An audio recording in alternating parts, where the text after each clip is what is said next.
Good morning students. Bio immunology में आज हम अपने अगले लेक्चर की तरफ चल रहे हैं। इम्यूनोलॉजी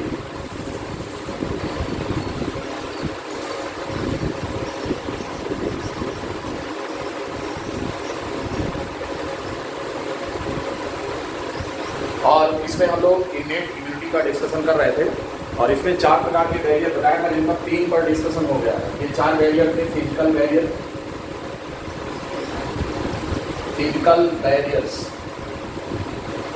ये हमने पढ़ा लिया है। फिर इसके बाद फिजियोलॉजिकल बैरियर्स पर डिस्कशन हुआ था। फिजियोलॉजिकल बैरियर्स ये पढ़ा लिया है। फिर इसके बाद हम लोगों ने डिस्कशन किया था सेलुलर बैरियर पर। सेलुलर बैरियर्स इसका डिस्कशन हो गया है और आज हम बात कर रहे हैं केमिकल मेडिएटर्स पर।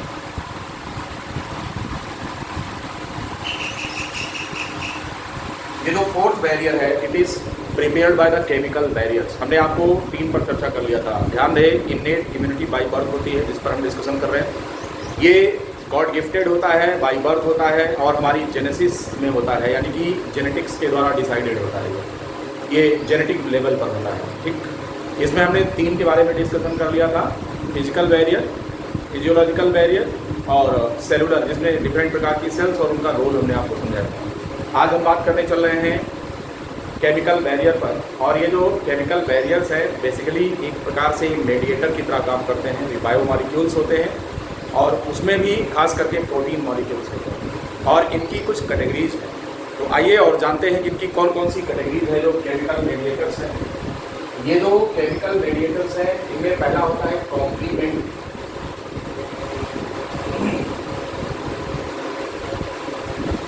कॉम्प्लीमेंट्स। दूसरे होते हैं साइटोकाइन्स।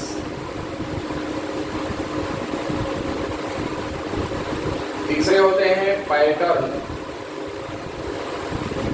Recognising molecules.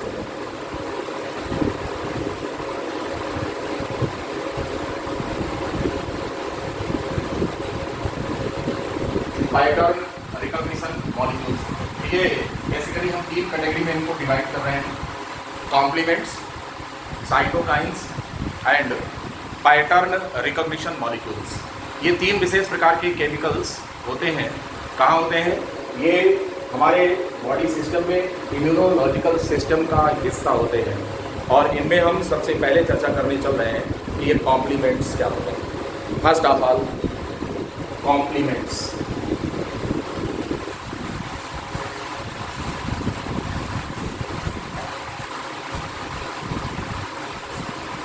नोट कर लिया होगा, कॉम्प्लीमेंट्स।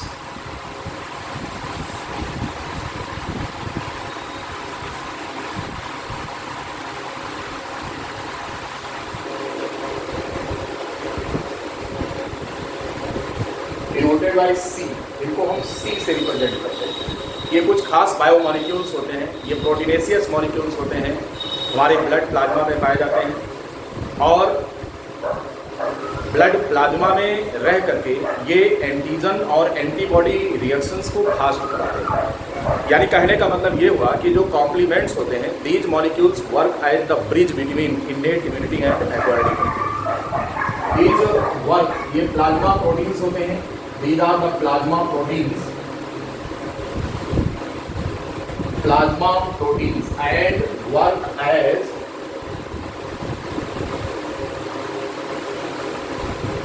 the bridge molecule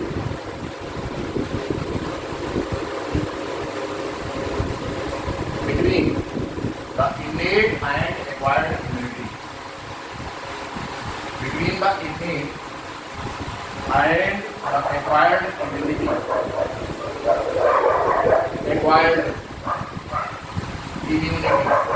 इन दोनों के बीच में ये एक ब्रिज की तरह से वर्क करने का काम करते हैं। These molecules work as connecting structure, the bridge molecule between the innate and acquired immunity, right? और ये असिस्ट करते हैं, these molecules these molecules assist the antibody forming cells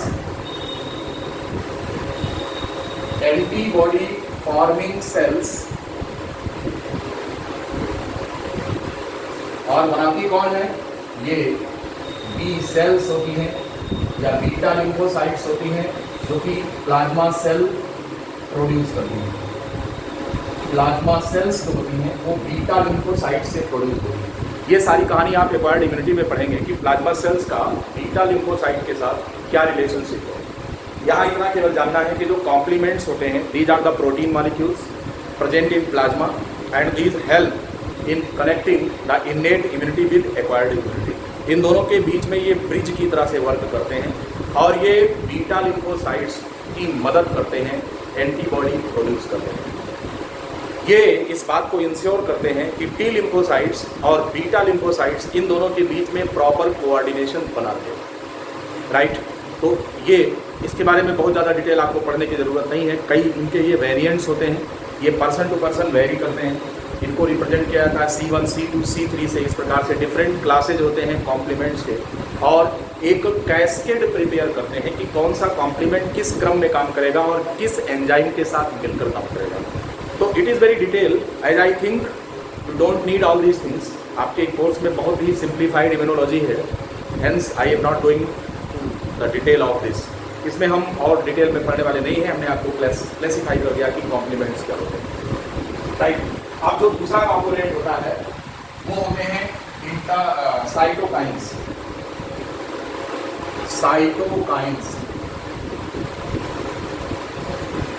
इस साइटोकाइन के अंतर्गत इंटरफेरॉन्स आते हैं।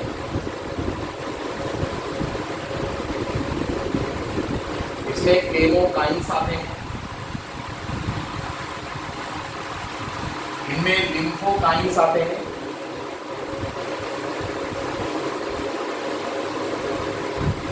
ये सारे मॉलिक्यूल्स इंटरफेरॉन्स, केमोकाइंस, लिम्फोकाइंस और इंटरलिंकिंग होते हैं।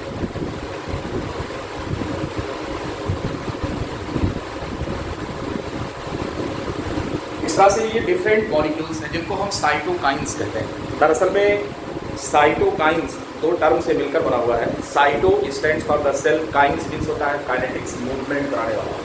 कोशिकाओं में स्पेसिफिक मूवमेंट, जहाँ पैथोजन का इन्फेक्शन है वहाँ पर इम्यून सेल्स जो होती हैं हमारी बॉडी के अंदर, जो इम्यूनो एक्टिव डिफेंस सेल्स होती हैं, उनको उस तरफ अट्रैक्ट कराता है, मूव करा के ले आता है कि आओ और यहाँ पर एक्शन करना है। तो इस प्रकार से जो साइटोकाइंस होते हैं, इनका एक सिंप्लीफाइड डेफिनेशन यही हो गया। साइटोकाइंस, काइंस काइनेटिक्स, मूवमेंट कराने वाला, सेल्स को अट्रैक्ट करता है, डिफरेंट प्रकार की डिफेंसिव सेल्स को बुला लाता है कि आओ पैथोजन का इन्फेक्शन यहाँ पर है।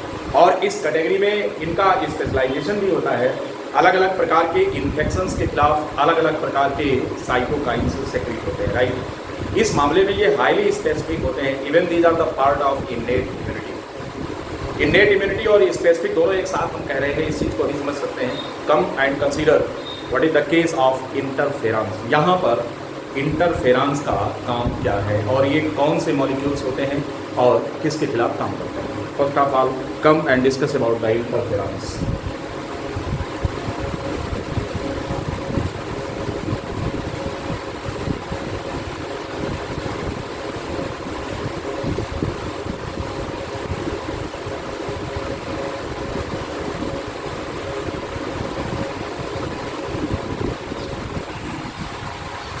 Interference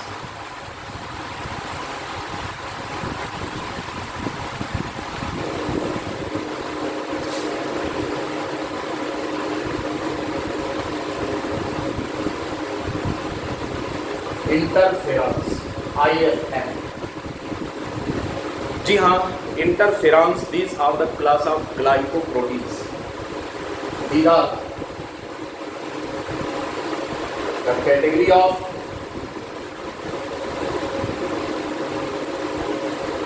the glycoprotein molecules।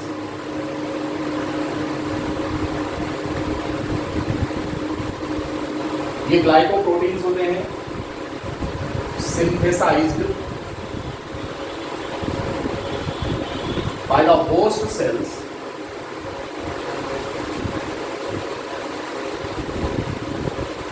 In case of the viral infections,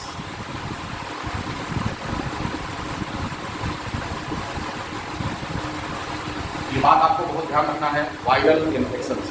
जी हाँ, इंटरफेरॉन्स एक विशेष प्रकार के ग्लाइकोप्रोटीन्स होते हैं, as their name interferon. Interferon interfere से बना हुआ है। इंटरफियर का मतलब होता है रुकावट पैदा करना, हस्तक्षेप करना किसी भी मामले में। यहाँ पर ऐसे प्रोटीन्स वायरस के संक्रमण का विरोध करते हैं, इसलिए इनका नाम इंटरफेरॉन पड़ा। इसलिए नहीं कि वो वायरस के संक्रमण का विरोध करते हैं, इसलिए वो कि वायरस के इन्फेक्शन में हस्तक्षेप करते हैं, रुकावट पैदा करते हैं, इसलिए इनका नाम इंटरफेरॉन पड़ा है। ठीक, अगर आपको किसी एक वायरस का संक्रमण किसी भी समय हो जाए, जीवन के किसी भी स्टेज पर हो जाए, उस वायरस के इन्फेक्शन से जो हमारी होस्ट सेल है जिसमें कि वायरस का अटैक हुआ है, इस सेल के द्वारा विशेष प्रकार के प्रोटीन्स बनाए जाते हैं और ये जो प्रोटीन्स हैं इन्हें इंटरफेरॉन कहा जाता है। ये इंटरफेरॉन मॉलिक्यूल्स वायरस के संक्रमण को रोकने का काम करते हैं। ठीक है, बहुत बढ़िया बात है। एक वायरस नहीं, सपोज करिए कि आपको चेचक का संक्रमण हो गया, चेचक का वायरस है। अब चेचक के वायरस के इन्फेक्शन से हमारे शरीर की होस्ट सेल ने जो इंटरफेरॉन बनाया है, it is not only active against चेचक virus but this prevent the infection of rest other kind of viruses also in future. केवल उसी वायरस के लिए नहीं, यानी कि चेचक के वायरस के खिलाफ बना हुआ इंटरफेरॉन दुनिया के किसी भी वायरस के खिलाफ वर्किंग मोड में होता है। हम ये नहीं कह रहे हैं कि संक्रमण होने ही नहीं देता, लेकिन संक्रमण होने का विरोध करता है, इंटरफेयर, हस्तक्षेप करता है। रुको रुको, कहाँ जा रहे हो, किस तरफ आ रहे हो, ये हमारा शरीर है, आपको यहाँ नहीं जाना है, इस प्रकार के एक्शन में इन्वॉल्व होता है, इंटरफेयरिंग मॉलिक्यूल होता है। Hence the name interferon. The protein, glycoprotein present in our blood plasma, synthesized by the host cell already infected with any kind of virus that interferes against all kind of viruses into the host cell in future. एक virus के खिलाफ बना हुआ interferon भविष्य में सभी प्रकार के वायरस के संक्रमण के खिलाफ काम करता है। ऐसे मॉलिक्यूल्स को IFN कहते हैं। ये ग्लाइकोप्रोटीन्स होते हैं। बेसिकली इनकी 3 कैटेगरी होती है। कौन कौन से होते हैं ये? Interferon alpha,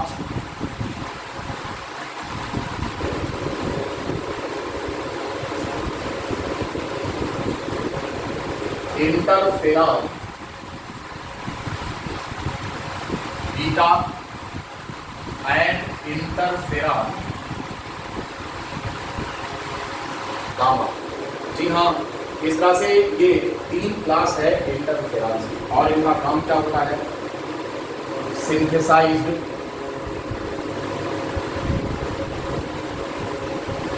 bye virus infected cell, interfere in the infection of all the kind of viruses in future.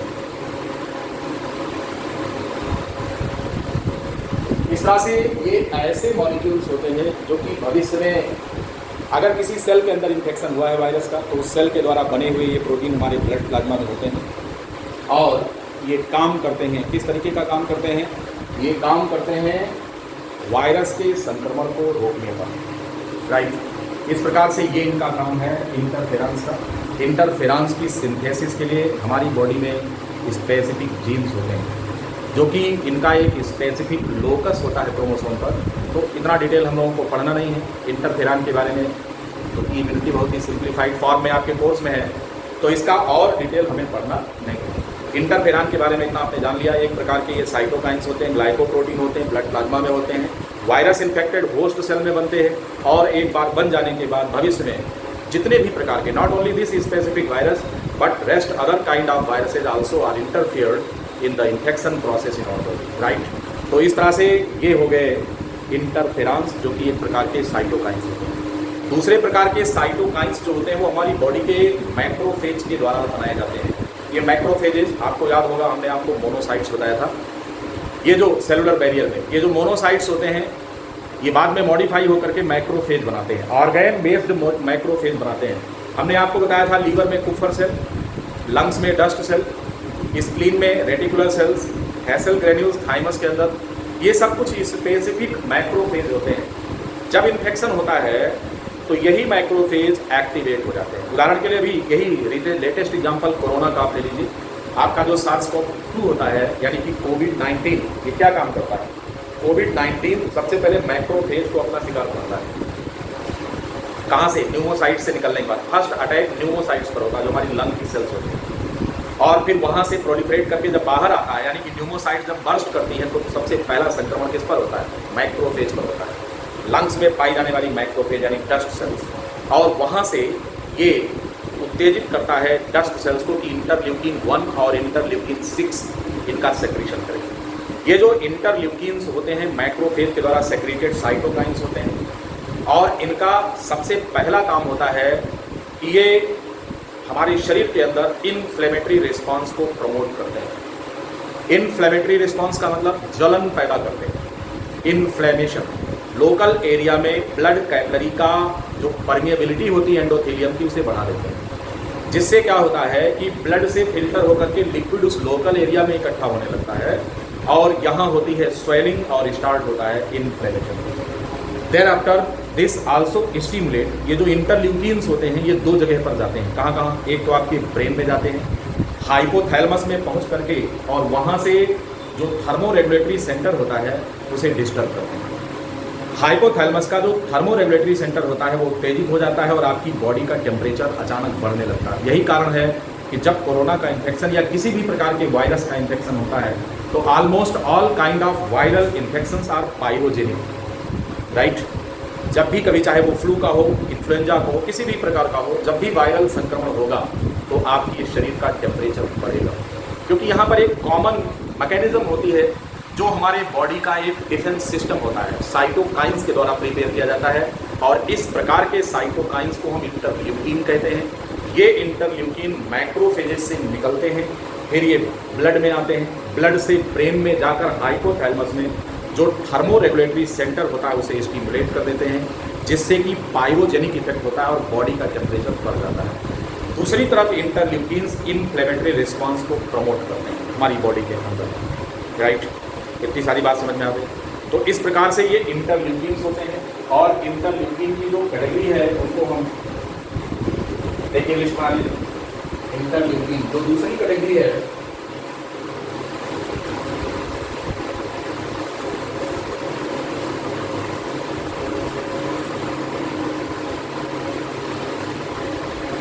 ये साइटोकाइन में जो दूसरी कैटेगरी है वो इंटरल्यूकिन की है।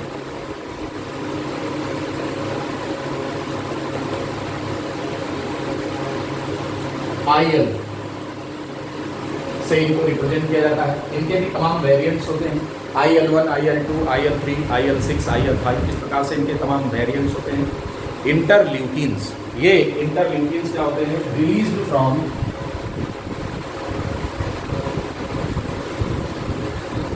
The infected macrophages,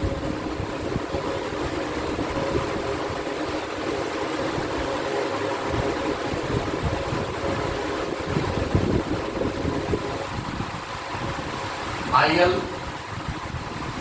released in blood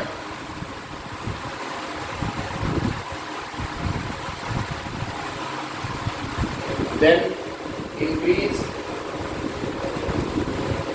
the permeability of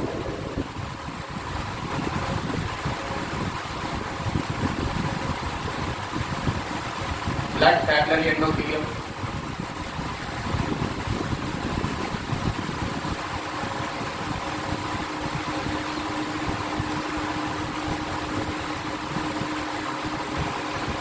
and filtration of blood starts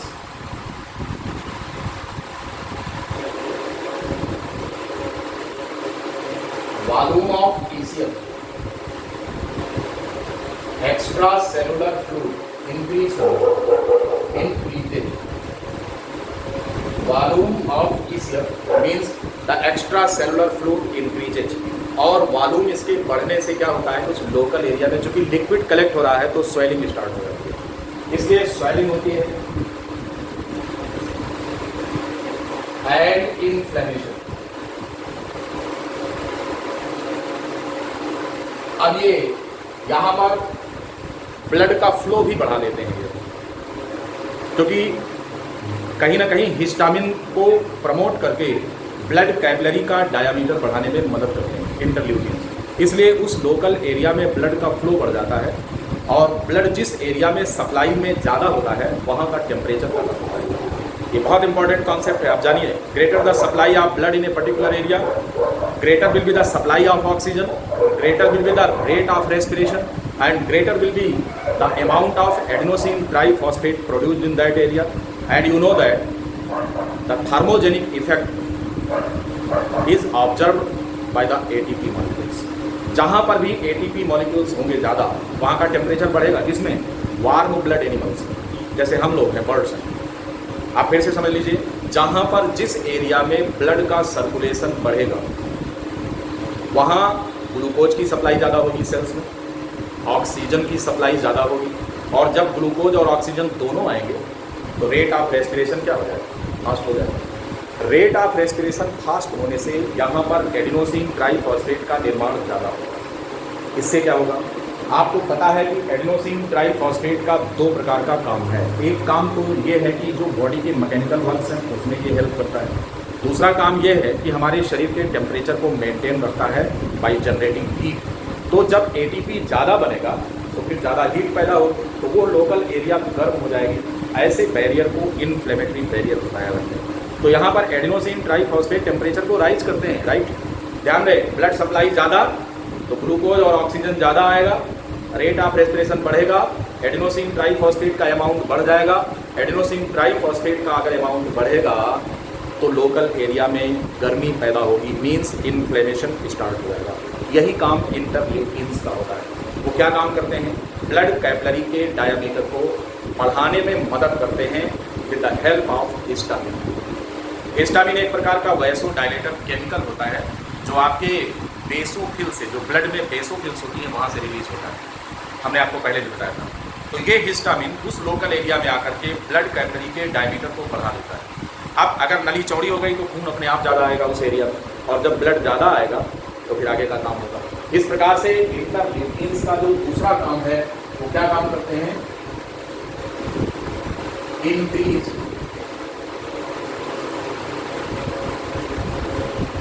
capillary diameter.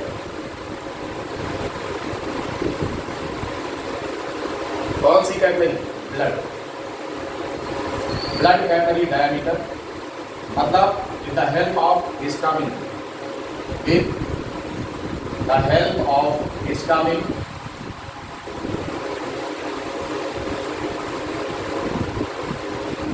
जो कि एक प्रकार का वैसोडायलेटर होता है। तो फिर क्या होगा, ब्लड फ्लो इंक्रीज करेगा इस एरिया में, ब्लड फ्लो इंक्रीजेज, इससे क्या होगा, ग्रेटर सप्लाई, किसकी supply, of glucose plus oxygen. इससे क्या होगा, ATP ज्यादा पैदा होगा, ATP बढ़ जाएगा, और इससे क्या होगा, टेम्परेचर उस एरिया का क्या हो जाएगा, बढ़ जाएगा, और इसी कार्य को हम इन्फ्लेमेशन कहते हैं। इस पूरे पाथवे को आप नोट कर लीजिए। Interleukins released from macrophages into the blood stimulates the basophils to release the histamine. The histamine acts as the vasodilator, वाहिका विस्तारक, खून की नली का विन्यास, जो व्यास होता है उसे बढ़ा देता है। तो अगर खून की नली चौड़ी हो जाएगी तो इस एरिया में ब्लड ज़्यादा आने लगेगा, ब्लड ज़्यादा आएगा तो सप्लाई बढ़ जाएगी ऑक्सीजन और ग्लूकोज की, ऑक्सीजन और ग्लूकोज की सप्लाई बढ़ते ही रेट ऑफ रेस्पिरेशन फास्ट होगा, रेट ऑफ रेस्पिरेशन फास्ट होते ही एडिनोसिन ट्राइफॉस्फेट ज़्यादा मात्रा में बनेगा, ज़्यादा मात्रा में ATP बनेगा। तो आपको मालूम है कि ATP है thermogenic effect, this generates the heat Therefore, the temperature in that local area increases and this is known as inflammation. और आप कहते हैं कि जलन हो रही है। आंखों में इन्फेक्शन, जलन, जैसे कंजक्टिवाइटिस होती है, आंखों में कंजक्टिवाइटिस, आंखें सूज जाती है, रेड हो जाती है, आपकी कंजक्टिवा में इन्फ्लेमेशन कराता है। इन्फ्लेमेशन जहाँ पर भी होता है, इस सिम्टम के नाम के लास्ट में, बीमारी के नाम के लास्ट में आइटिस जोड़ते हैं, ITIS। जितनी भी प्रकार की बीमारियां इन्फ्लेमेशन से संबंधित आपके शरीर में हैं, सबके नाम में आइटिस जुड़ा। आंखों का इन्फेक्शन कंजंक्टिवा का, तो बीमारी का नाम क्या? कंजंक्टिवा, और इसमें आइटिस जोड़ दीजिए तो क्या हो जाएगा? Conjunctivitis means the inflammation in the conjunctiva. किसी भी कारण से इन्फेक्शन से होता है। अब बात करें गैस्ट्राइटिस। आपका जो गैस्ट्रिक म्यूकोजल एपिथेलियम होता है, स्टमच की जो दीवार है, उसमें इन्फेक्शन, इसको गैस्ट्राइटिस बोलते हैं। इन्फ्लेमेशन, वहाँ पर स्वेलिंग और इन्फ्लेमेशन हो रहा है। आपकी स्किन में खुजली और जलन हो रही है, डर्मेटाइटिस। दाद में होता है ऐसा, फंगल इन्फेक्शन होने पर आपकी स्किन में दाद हो जाए, संक्रमण रिंग वर्म हो जाए तो जलन होती, खुजली होती है, वहाँ पर क्या कहलाता है ये? इस कॉमन स्किन की बीमारी को डर्मेटाइटिस कहते हैं। एक प्रकार की स्किन की एलर्जी भी है।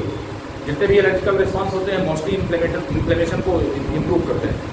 एलर्जी में इन्फ्लेमेशन ही होता है, स्वेलिंग, जलन, खुजली, ये सब एलर्जी के तमाम लक्षण हैं। एलर्जी एक पर्टिकुलर सिम्टम वाली बीमारी नहीं है, ये क्या है? ये कुल मिलाकर के एक कॉमन सिम्टम्स का कलेक्शन है। एलर्जी, पेन होना, इन्फ्लेमेशन होना, स्वेलिंग होना, ईचिंग होना, ये सारी चीज़ें एलर्जी के तमाम कॉमन सिम्टम्स होते हैं। इन सभी में हिस्टामिन इन्वॉल्व होता है, इन सभी में इंटरल्यूकिन इन्वॉल्व होता है।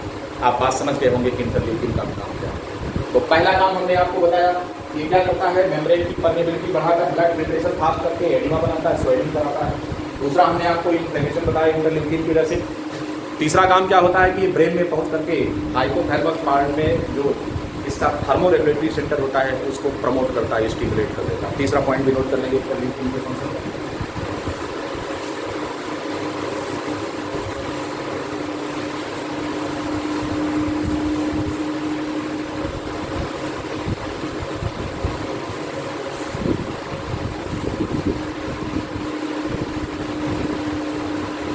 जो तीसरा फंक्शन इंटरल्यूकिन का है वो क्या है कि आईएल जो होता है मूव टू द ब्रेन, और इसके कौन से पार्ट में? हाइपोथैलेमस में। स्टिमुलेट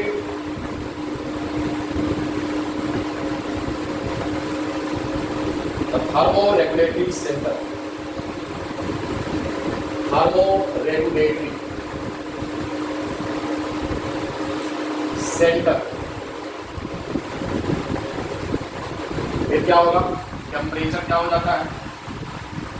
इंक्रीज कर जाता है। ये पायरोजेनिक इफेक्ट है।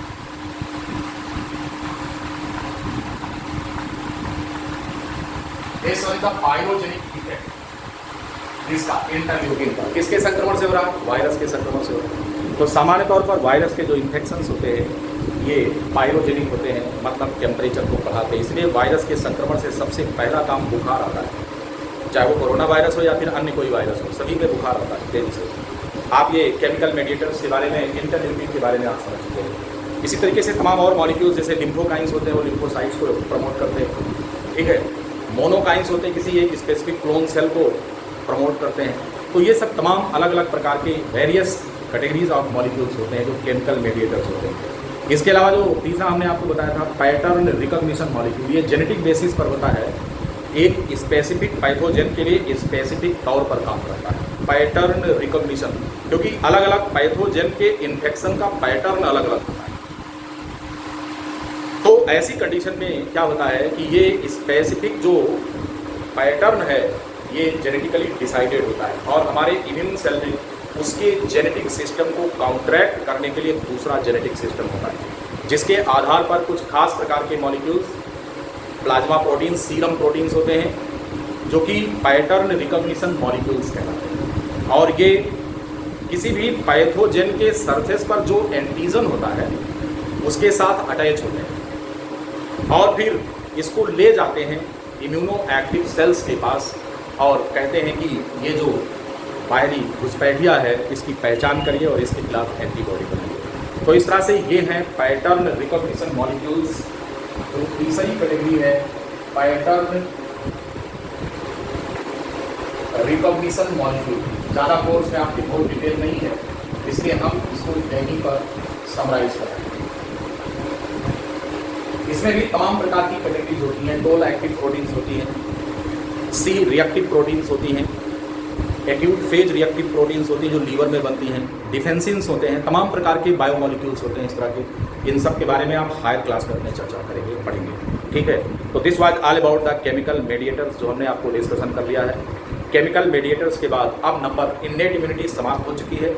हम अपने अगले लेक्चर में चर्चा करेंगे कि एक्वायर्ड इम्यूनिटी क्या होती है, राइट। अगले लेक्चर में एक्वायर्ड इम्यूनिटी पर चर्चा करेंगे, जिसमें टी सेल मीडिएटेड इम्यूनिटी और ह्यूमरल इम्यूनिटी, इनके बारे में, जो कि हाईली स्पेसिफिक होता है और इसमें टी सेल्स और बी सेल्स इन्वॉल्व होती हैं, लिम्फोसाइट्स। इनके बारे में हम चर्चा अपने अगले लेक्चर में करेंगे, एक्वायर्ड इम्यूनिटी, राइट। उम्मीद है आपको ये लेक्चर आज समझ में आ गया होगा। आप लोग काफ़ी एक्टिव भी हैं और आपके लाइक्स भी खूब आ रहे हैं, और इससे पता चलता है कि आप एक्टिव चल रहा है। BSc सेकेंड ईयर भी खूब एक्टिव है और थर्ड ईयर भी, बहुत मज़ा आ रहा है। हमें आपका रिस्पांस देख करके बहुत अच्छा लग रहा है कि आप तैयारी अच्छी कर रहे हैं। इम्यूनोलॉजी, ये पेपर मेरे हिस्से में पढ़ाने को अलॉट है, तो मैं इसे पढ़ाऊँगा। बाकी का तो मैं कुछ नहीं कर सकता अभी, बाकी आपके टीचर्स जो भी होंगे जो उसके लिए रिस्पॉन्सिबल है वो करेंगे, राइट। तो इम्यूनोलॉजी का ये पोर्शन हमें डिस्कस करना है। तो इसमें अभी तक हमने आपको इम्यूनिटी में इननेट इम्यूनिटी डिस्कस कर लिया है। अगला लेक्चर एक्वायर्ड इम्यूनिटी पर होगा, ठीक है। आज के लिए इतना ही, ओके।